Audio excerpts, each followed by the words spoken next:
ආයිබෝවන් ආදරෙන් පිළිගන්න ඔයාලා ඔක්කොම සී ඩයරි මගේ channel එකට.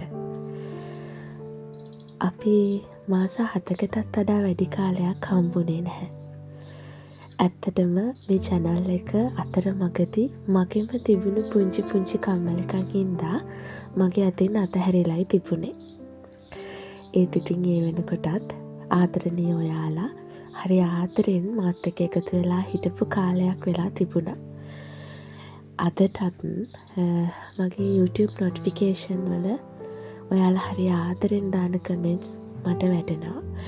ඉතින් ඒ කමෙන්ට්ස් බලන වාරයක් ගානේ මං හරියට දුක් වෙනවා අපරාධේ මම මගේ channel එක ආපහු දිගටම කරගෙන ආවේ නැත්තේ කියලා. ඉතින් අන්තිමේදී මමම තීරණය කළා ආපහු channel එක පටන් ගන්න. ආපහු මගේ ජීවිතේ ඔයාලත් එක්ක බෙදා ගන්න. පහවුණු මාසේ කියවීමේ මාසෙනේ. ඉතින් මේ දවස්වල මගේ ලොකුම රාජකාරිය තමයි කියවීමේ මාසෙදී එකතු කරගත්ත පොත් එකින් එක කියවලා ඉවර කරන එක. දැන් අවුරුදු ගානක ඉඳන් සාමාන්‍යයෙන් හැම අවුරුද්දකම අපි කොළඹ ජාත්‍යන්තර පොත් ප්‍රදර්ශනයට යනවා. ඒ ගමන මොනතරම් රසවත් අත්දැකීමක්ද කියලා ඒකට යන අය හොඳටම දන්නවනේ. ඉතින් එහෙම ගියපු ගමනේදී එකතු කරගත්ත පොත් තමයි මේ. ඇත්තටම පොත්වලට පුළුවන් මිනිසුන්ගේ ජීවිත වෙනස් කරන්න. සමහර පොත් කියවනකොට මට එහෙම හිතෙනවා. සමහර පොත් ඇතුලේ අපේ ජීවිතේම තියෙනවා. සමහරක් පොත් ඇතුලේ අපි හොයන ජීවිතේ තියෙනවා. ඉතින් පොතක් කියවගෙන යනකොට ඒ පොතේ පිටුවතර අපි ජීවත් වෙන හැටි ඇත්තටම හරි පුදුමයි. පොත් කුටිය ඇස්සේ හිර වෙලා තෙරපිලා දාඩිය දාගෙන හරි අමාරුවෙන් එකතු කරගත්ත පොත් ටික මේ විදිහට ගෙදර ගෙනල්ලා මේසේ උඩින් තියලා ඒව දිහා ආපහු බලනකොට ඇත්තටම හරිම සතුටක් තමයි දැනෙන්නේ. අප්‍රකාශිත ප්‍රේමය තුළ ඇති ප්‍රේමණීය හිස් බව ගැන දූෂණ තරම් දන්න වෙන කෙනෙක් නැතුව ඇති.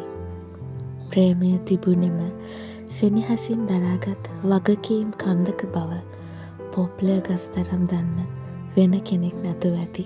පුරු ගීතය කොච්චර කියවුවත් එපා වෙන්නේ නැති පොතක්. දන්නවද මේ වෙලාවේ එළියේ මොර සූරන වැස්ස. මං හිතන්නේ එහෙම කිව්වොත් තමයි හරිම. ඒ තරමට වහිනවා.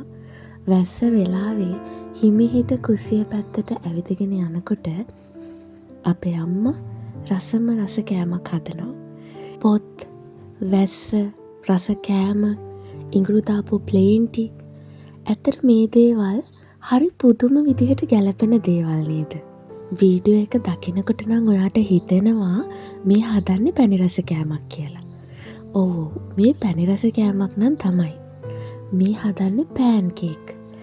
හෙනට වහින වෙලාවක උණුසුම් කුස්සියක් ඇතුලේ උණුවෙන් රසම රස පෑන් කේක් එකක් හැදෙනකොට ඒක ඉතින් වෙනමම හැඟීමක්. කෑම හදනවා කියන එකත් ලේසි වැඩක් නෙවෙයි නේද? මෙච්චර පැණි රස සීනි චුට්ටක් කර වුණොත් එහෙම තිත්තයිනේ. අපේ ජීවිතේත් හරියට ඔය වගේනේ. අපි කොච්චර හොඳට හිටියත් එක තැනකදී අපිට කොතන හරි වැරදුනොත් ජීවිතේ හරි අමාරුයි ඒ වැරදිච්ච තැන ආපහු හරි ගස්ස ගන්න. හරියට අර කර වුණාට පස්සේ තිත්ත සීනි කොයි වෙලාවකවත් ආපහු පැණි රස කරගන්න බෑනේ. ඒ වගේ තමයි.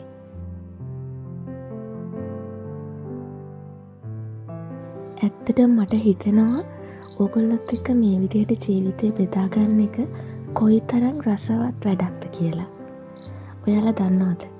මේ වීඩියෝ ක්ලිප්ස් අරගෙන ඒවා ආපහු බලනකොට මේ දේවල් එඩිට් කරනකොට මනසට හරිම ලොකු සැහැල්ලුවක් දැනෙනවා. ඔන්න පොල් ටිකත් එකතු කරගෙන පොල් පැණි ටික හදාගෙන නම් ඉවරයි. ඔන්න එතන ඉඳලා පෑන් කේක් වල ඉතුරු වැඩ ටික කරන්නේ මම. පෑන් කේක් මිශ්‍රණය පෑන් එකට දාගෙන මේ විදිහට පෑන් කේක් එක හදාගන්නවා. අපි කරන හැම වැඩකටම අදාළ යම්කිසි රිද්මයක් තියෙනවා නේද? බලන්නකෝ පෑන් එකට අර පෑන් කේක් මිශ්‍රණය දාලා ඒක කරකවනකොට ඒ හැමදේම යම්කිසි රිද්මයකට සිද්ධ වෙන්නේ කියලා ඒවා කර කර ඉන්නකොට මට සමහරක් වෙලාවෙදි හිතෙනවා පෑන් කේක් හදනකොට පෑන් කේක් එක මෙන්න මේ විදිහට නවාගන්න. ඉස්සෙල්ලාම පෑන් කේක් එක දෙපැත්තෙන් නවලා ඊට පස්සේ මෙන්න මෙහෙම රෝල් කරගන්න. එතකොට අර කන්න ගත්ත වෙලාවෙ ඉඳලා අර පොල් පැණි ටික හැමතැනම හැලෙන්නේ නැහැ.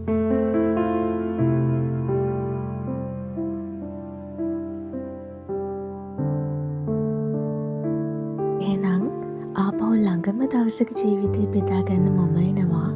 එතකන් පරිස්සමෙන් ඉන්න. ගෙන් එන්න.